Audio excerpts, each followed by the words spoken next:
So what about the age when children can be diagnosed with autism? Like what's the earliest it can be diagnosed? Like when might you start to notice some of these things at home if it's a problem? Sure, definitely by 18 months. 18 months, okay. Historically, children with autism were diagnosed much later, maybe between ages 3 and 5. And our emphasis as general pediatricians to try to pick up those children that are not meeting those developmental milestones earlier, because there have been good data and research to show us that the earlier we can intervene, the better long-term outcome those children have. So it's really important as parents and as pediatricians to be proactively looking for children who may not meet your typical developmental pattern and make sure that if they don't meet those milestones that we're getting appropriate services for that family and that child.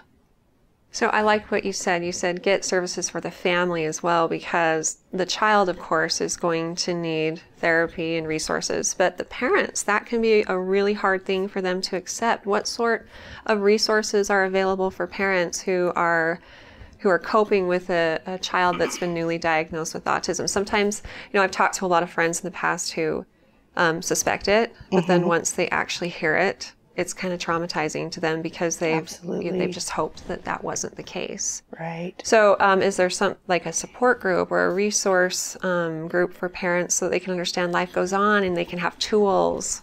There definitely are. There are quite a few just general family support groups in this area.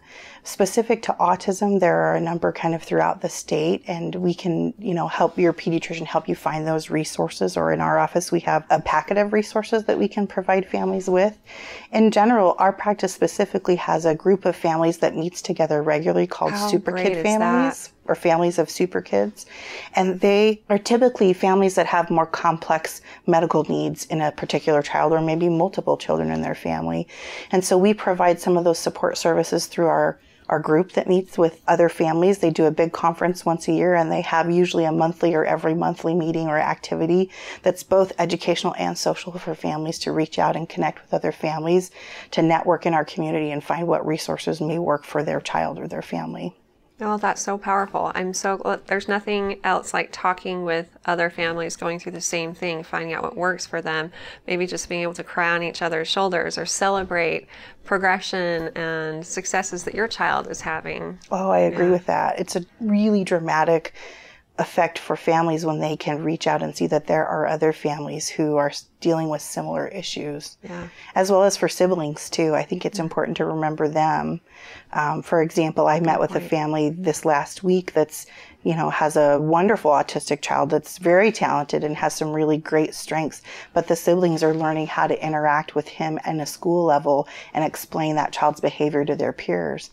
And we're really working with that family on developing some of those skills right now.